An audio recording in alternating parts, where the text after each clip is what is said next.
Hola, mi nombre es Laura Valentina Ávila y hoy voy a presentar el tema de los agujeros negros como combustible de mergers de galaxias por medio de un análisis en alta resolución en una simulación. Entonces, el tema lo voy a presentar por medio de distintos subtemas, en donde se estudian primero los objetivos del estudio, los generales y específicos, la metodología empleada, es decir, la simulación empleada, las condiciones iniciales de esa simulación, los resultados de cada uno de los aspectos estudiados para la simulación, las conclusiones específicas que derivan a una conclusión general final y por último la bibliografía. Entonces, antes de presentar los objetivos, tanto general como específicos, es importante tener en cuenta el principio de la formación de las galaxias que se va a estudiar, pues que tiene en cuenta o es la base de este estudio.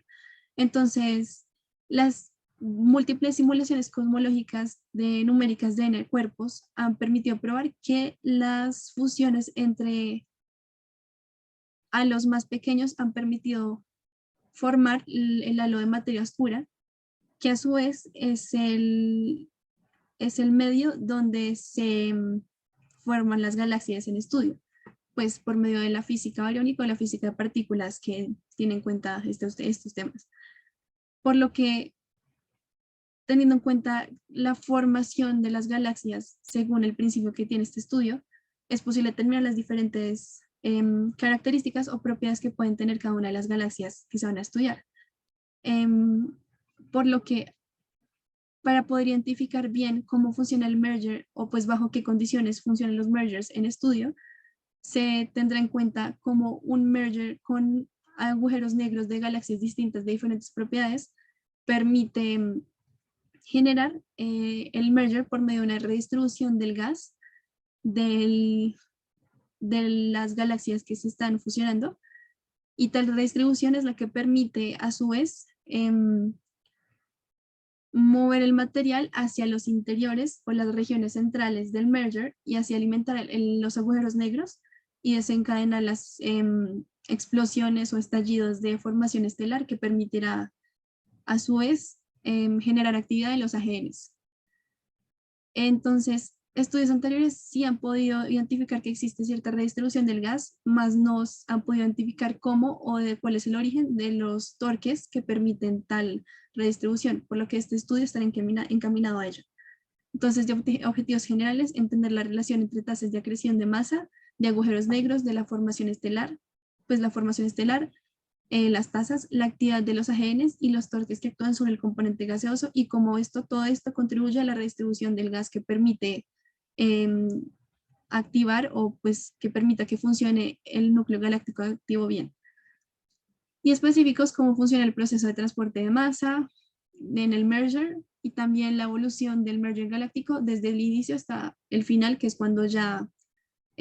ambos agujeros negros se fusionan, ambos agujeros negros de ambas galaxias en estudio.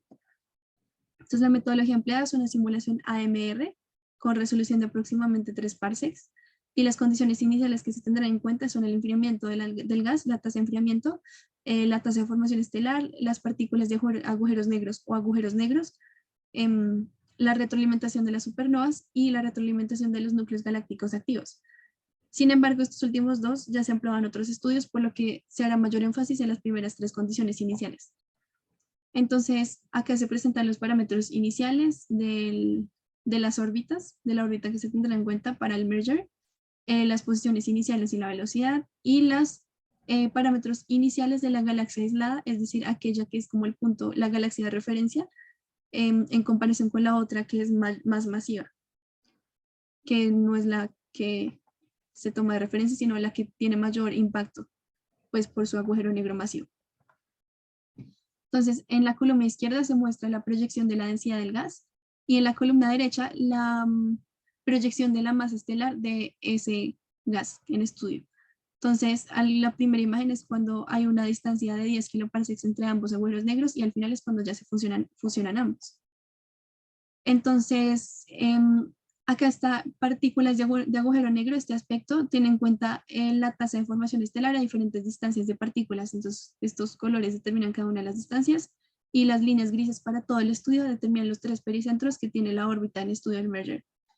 Y como se ve, pues en los 3 pericentros que hay, la tasa de formación estelar aumenta considerablemente. en este en orden de magnitud de 100 aproximadamente parsecs y este en orden de kiloparsecs. Y en este es la distancia de las partículas o pues de los agujeros negros al centro galáctico en función del tiempo. A 1.25 gigaños es cuando acaba el merger para el estudio en cuestión.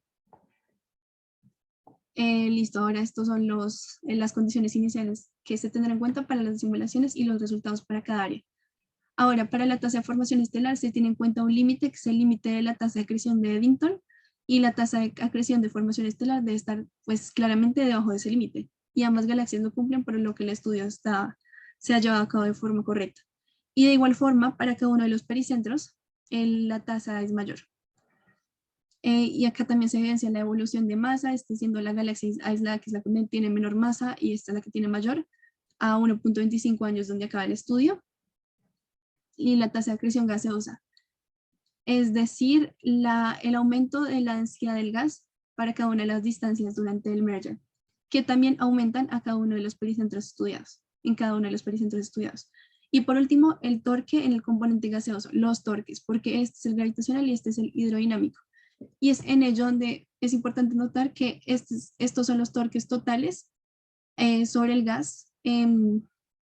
pues asociados al transporte de la masa hacia adentro, hacia el interior del merger, a diferentes distancias del centro estelar galáctico. Por lo que de conclusiones se puede identificar que, en primer lugar, ambos torques se aumentan, al igual que los demás aspectos estudiados, se aumentan en cada uno de los pericentros, pero el gravitacional es mayor que el hidrodinámico en cada uno de sus pericentros. Pero cuando el estudio se hace en pases cercanos al pericentro, ambos torques tienen un comportamiento más similar porque hay cierto equilibrio. Y ambos torques contribuyen a la redistribución del momento angular y la masa en el disco galáctico. Y de forma general se puede mencionar que la redistribución de los torques o que permiten los torques permite el transporte de la masa hacia el interior y asimismo permite que se determine un radio de influencia de los agujeros negros, es decir, un radio de influencia donde la actividad del núcleo galáctico es definida. Y por último, se potencia la compactación y iluminación del núcleo galáctico. Esto significa específicamente que las entradas que crearon los torques aumentan la densidad del gas de los centros galácticos, que a su vez mejoran la formación estelar y al mismo tiempo son capaces de alimentar los agujeros negros supermasivos centrales, que son los que desencadenan la actividad de los AGNs y por lo tanto su iluminación en el núcleo galáctico. Eso sería todo por hoy y pues acá se presenta la bibliografía. Muchas gracias.